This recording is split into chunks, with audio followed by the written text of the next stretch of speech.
Haleluya. Shalom, selamat sore Bapak Saudara dikasihi Tuhan. Terima kasih kalau Bapak Saudara tetap setia menyaksikan pelajaran firman Tuhan yang saya percaya sangat menguatkan kita. Dan hari ini kita akan belajar kembali melanjutkan yang kemarin, yaitu tidak menyerah. Katakan sama-sama, saya tidak akan menyerah. Kenapa? Karena kemarin kita sudah pelajari bahwa Tuhan itu bisa menggunakan kesulitan, tantangan yang kita hadapi untuk membangun iman kita. Tuhan bukan Tuhan yang sembarangan, Dia punya pola. Dia juga punya pola untuk membangun iman kita. Dan Dia pakai kesulitan, Dia pakai penundaan, Dia pakai bahkan saat-saat putus asa untuk membangun iman kita.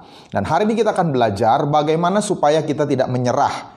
Dan kita akan pelajari firman Tuhan yang akan menguatkan kita. Tapi sebelumnya, mari kita berdoa kembali. Tuhan Yesus, terima kasih untuk kesempatan ini. Kami bisa belajar firman Tuhan. Karena kami tahu waktu kami mendengar firman Tuhan, iman kami dibangkitkan. Dan iman kami itu Tuhan yang akan mengalahkan semua persoalan kami. Kami tidak akan menyerah Tuhan. Karena kami tahu Engkau Bapa yang setia dengan firman-Mu. Engkau pasti genapi firman-Mu, janji-Mu bahwa akan segera menolong kami. Urapi hamba-Mu dan kami semua yang mendengar ya Bapa. Di dalam nama Tuhan Yesus. Haleluya. Amin. Jadi kita akan lihat bagaimana kita belajar menanti-nantikan Tuhan. Menanti-nantikan Tuhan adalah cara bagaimana kita tidak menyerah. Di Yesaya pasal 40 ayat 29-30, Yesaya 40 ayat 29-30 dikatakan, Dia memberi kekuatan kepada yang lelah dan menambah semangat kepada yang tiada berdaya. Orang-orang muda menjadi lelah dan lesu, dan teruna-teruna jatuh tersandung. Orang-orang muda adalah orang-orang yang kuat secara fisik. Teruna-teruna adalah orang-orang yang sangat-sangat sehat. Tekanan darahnya masih normal, jantungnya masih kuat. Tapi Alkitab berkata, bahkan orang muda dan teruna pun bisa jatuh tersandung. Kalau kita hanya menggunakan kekuatan kita sendiri, saya jamin ada saat-saat di mana kita akan putus asa, kita mau menyerah. Tapi hari ini kita akan belajar di ayat 31 dikatakan orang-orang yang menanti-nantikan Tuhan. Katakan sama-sama, saya akan menanti-nantikan Tuhan. Orang-orang yang menanti-nantikan Tuhan mendapat kekuatan baru. Mereka seumpama Raja Wali yang naik terbang dengan kekuatan sayapnya. Mereka berlari dan tidak menjadi lesu. Mereka berjalan dan tidak menjadi lelah. Jadi sekali lagi, kemampuan untuk bisa menanti-nantikan Tuhan sangat diperlukan untuk kita tidak menyerah. Dan menanti-nantikan Tuhan ini bukan sesuatu yang pasif. Kita cuma ongkang-ongkang kaki, kita cuma berpangku tangan lalu menunggu Tuhan bekerja. Bukan. Ada 4 hal yang menjadi ciri orang-orang yang menanti-nantikan Tuhan. Yang pertama, orang-orang yang menanti-nantikan Tuhan, mereka akan bertahan. Katakan sama-sama, bertahan. Nah, dalam Alkitab, kata Yunani untuk bertahan adalah berdiri untuk mempertahankan wilayah kita. Jadi bertahan itu adalah ada satu wilayah, ada satu milik yang jadi hak kita dan berusaha diambil oleh orang lain. Nah, bertahan artinya kita pertahankan apa yang menjadi hak milik kita. Di Efesus 6 ayat 11 dan 13, ini ayat tentang peperangan rohani. Efesus 6 ayat 11 dikatakan, kenakanlah seluruh perlengkapan senjata Allah supaya kamu dapat bertahan melawan tipu muslihat iblis.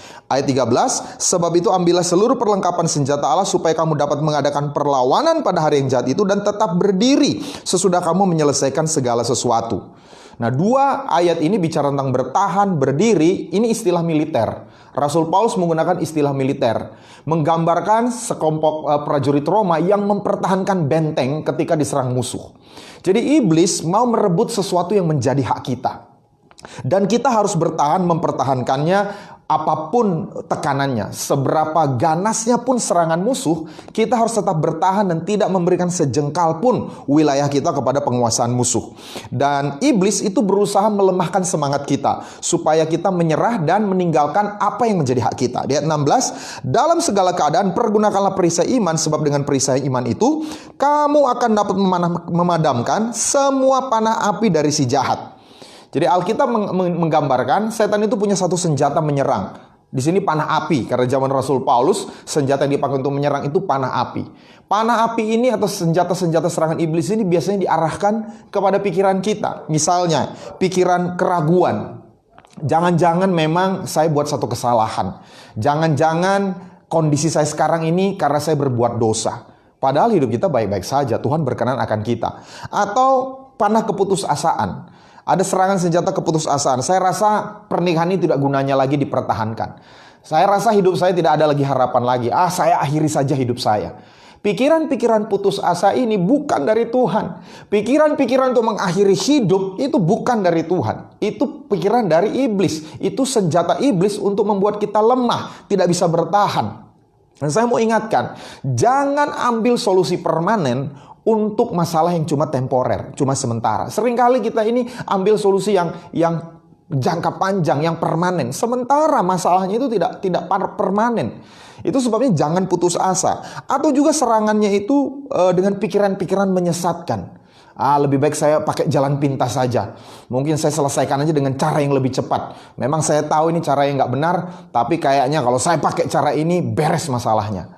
Nah, pikiran-pikiran seperti ini akan membuat kita tidak bisa bertahan.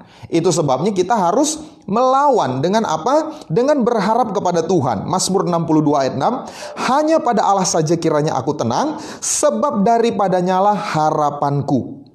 Jadi yang kedua, untuk bertahan, untuk menantikan Tuhan, pertama kita bertahan, yang kedua kita harus berharap kepada Tuhan. Katakan berharap.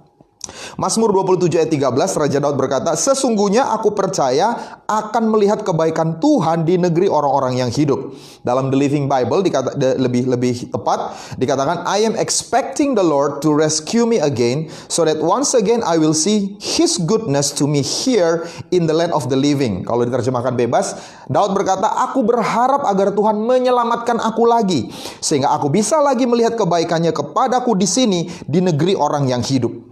Jadi Raja Daud mengajar kita untuk berharap kepada Tuhan. Kenapa? Karena Tuhan hanya akan mengerjakan apa yang kita harapkan. Kalau kita tidak berharap, artinya kita tidak punya iman, sebab iman adalah dasar dari segala sesuatu yang kita harapkan. Maka Tuhan tidak akan mengerjakan apa-apa. Jadi kalau kita tidak berharap Tuhan menolong kita, jangan berpikir Tuhan akan menolong kita. Sebaliknya, kalau kita berharap Tuhan tolong saya, kita berharap Tuhan bekerja dahsyat, minggu ini, hari ini Tuhan akan lakukan sesuatu, maka itu yang akan terjadi. Tuhan Yesus berkata di Matius 9 ayat 29, jadilah kepadamu menurut imanmu. Be unto you according to your faith, not according to your money. Jadilah kepadamu bukan menurut koneksimu, atau kepintaranmu, atau bakatmu, atau talentamu, tapi sesuai dengan imanmu. Jadi Tuhan akan persis melakukan apa yang kita harapkan untuk kesehatan kita, untuk keluarga kita, untuk keuangan kita. Jadi hari-hari ke depan ini, mari berharap kepada Tuhan. Jangan jadi orang yang sangat pesimis sampai berpikir, PHP, Tuhan kasih saya pengharapan palsu. Jangan, itu tipuan iblis juga, itu pikiran sesat. Berharap sama Tuhan. By the way, berharap itu gratis. Saudara tidak perlu bayar untuk berharap sama Tuhan. Tapi manfaatnya, dampaknya, Tuhan akan menolong kita. Amin. Jadi yang kedua, mari berharap. Dan kenapa kita perlu berharap? Karena kabar baiknya, Tuhan itu mampu melakukan apa yang kita harapkan. Dan Dia hanya sejauh doa. Ada satu lagu lama yang terkenal, Dia hanya sejauh doa. Itu sebabnya menantikan Tuhan yang ketiga, kita harus berdoa. Pertama bertahan, kedua berharap, ketiga berdoa. Lukas 18 ayat 1. Yesus mengatakan suatu perumpamaan kepada mereka untuk menegaskan bahwa mereka harus selalu berdoa dengan tidak jemu-jemu. Katakan tidak jemu-jemu. Jadi kita punya dua pilihan. Kibarkan bendera putih, menyerah dengan keadaan, atau yang kedua, kita terus berdoa. Berapa lama? Seterusnya, sampai Tuhan bekerja. Berapa banyak? Tidak jemu-jemu. Tadi Raja Daud berkata, pagi-pagi. Dari pagi, di Mazmur 5 ayat 4, saya bacakan. Tuhan, pada waktu pagi engkau mendengar seruanku. Pada waktu pagi aku mengatur persembahan bagimu dan aku menunggu-nunggu. Jadi dari pagi sampai pagi, Daud menunggu-nunggu. Dia berdoa dalam pengharapan. Dan perhatikan Alkitab berkata, sesudah kita menaikkan seruan kepada Tuhan, kita nggak langsung lupakan apa seruan kita. Daud dia berseru kepada Tuhan, tapi dia menunggu-nunggu, dia berharap sesuatu akan terjadi.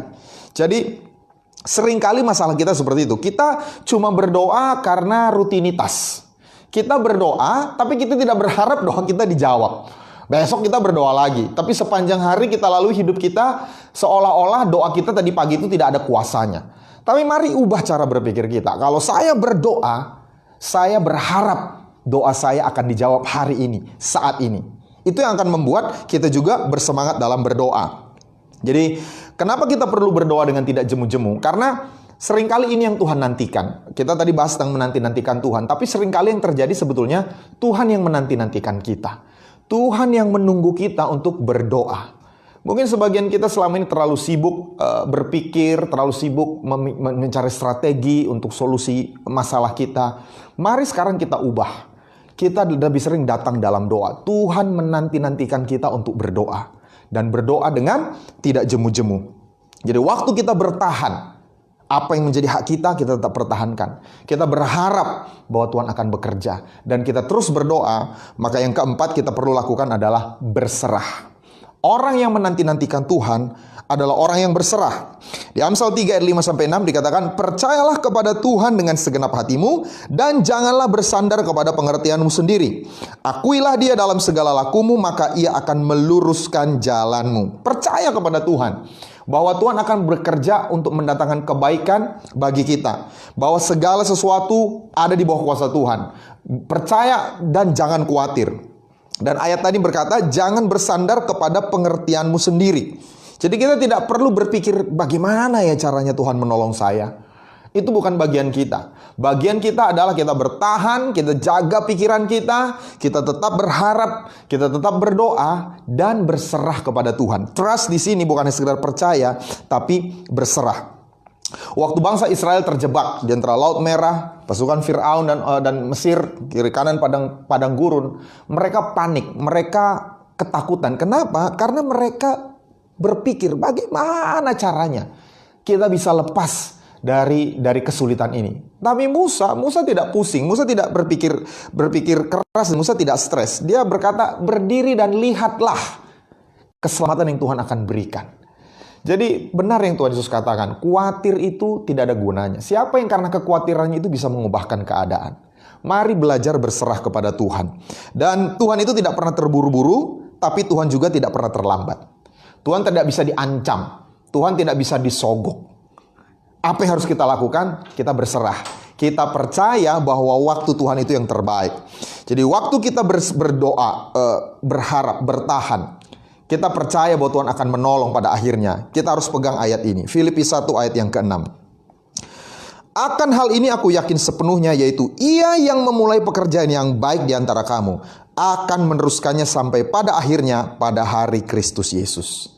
Jadi Tuhan kita itu penyelesai yang baik.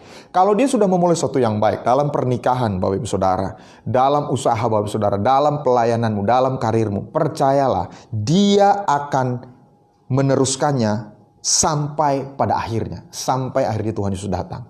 Itu sebabnya saya berdoa, jangan menyerah. Jangan menyerah, jangan lepaskan apa yang menjadi hak kita, apa yang menjadi mimpi yang Tuhan berikan kepada kita. Dan hari ini kuncinya adalah kita menanti-nantikan Tuhan. Untuk menanti-nantikan Tuhan, kita perlu bertahan. Jangan tinggalkan, lepaskan apa yang selama ini sudah jadi hak kita. Kita perlu terus berharap. Jangan hanya sekedar berdoa lalu lupakan pengharapan kita. Dan jangan jemu-jemu berdoa. Serta yang terakhir, berserah kepada Tuhan. Dan saya percaya mujizat segera terjadi pada waktu Tuhan. Amin. Puji Tuhan. Dan hari ini kita mau berdoa bersama. Kita minta kekuatan yang baru dari Tuhan. Kalau ada yang selama ini sudah merasa lelah, letih, jatuh, tersandung bahkan ingin menyerah, mari sekarang terima kekuatan yang baru dari Tuhan. Bapa di sorga, hamba mau berdoa untuk setiap Bapak Saudara yang menyaksikan tayangan ini, yang mungkin dalam keadaan yang lemah Tuhan. Bahkan sudah ada yang jatuh tersandung Tuhan. Dalam pernikahan mereka, dalam usaha mereka, dalam pekerjaan mereka. Hamba mau berdoa Tuhan, mereka terima kekuatan yang baru. Kami tidak akan menyerah Tuhan. Kami akan terus bertahan, mempertahankan apa yang Tuhan sudah berikan dalam hidup kami. Kami juga berdoa saat ini Tuhan Yesus, untuk mereka yang sedang sakit, supaya mereka tidak menyerah Tuhan. Kami berdoa kuasa Tuhan bekerja, menyembuhkan semua yang terutama sakit COVID-19 Tuhan. Mereka yang didiagnosis ODP, PDP, bahkan sudah positif. Dalam nama Tuhan Yesus, kuasa-Mu bekerja atas mereka saat ini. Melawat mereka dimanapun mereka berada. Seharusnya saya mau berdoa untuk Bapak Saudara yang mengalami masalah dalam pernikahan, dalam keluarga. Kalau saudara menghadapi ini, jangan menyerah. Pernikahanmu diawali bersama Tuhan. Jangan izinkan setan menghancurkannya. Bertahan dan berharap kepada Tuhan. Tuhan sanggup memulihkan. bahkan jauh lebih baik dari sebelumnya. Terjadi ya Tuhan. Terima kasih Bapa di sorga. Dan kami juga terus berdoa, bersyafaat, membela semua petugas kesehatan, para dokter, para perawat, para petugas lab, para petugas medis di rumah sakit. Tuhan Yesus menutup bungkus mereka dengan darah Tuhan Yesus.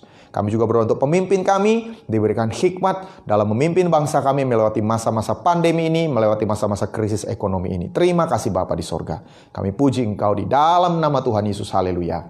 Amin. Puji Tuhan. Terima kasih untuk kesediaan Bapak Ibu Saudara sudah menyaksikan tayangan firman Tuhan ini. Kami minta kerjasamanya supaya firman Tuhan ini bisa tersebar kepada lebih banyak orang, menguatkan iman sebanyak mungkin orang, bisa di like, bisa di share. Kami nanti akan upload di channel YouTube, bisa juga subscribe supaya firman Tuhan ini lebih banyak menjadi berkat bagi banyak orang. Terima kasih, Tuhan Yesus berkati. Shalom.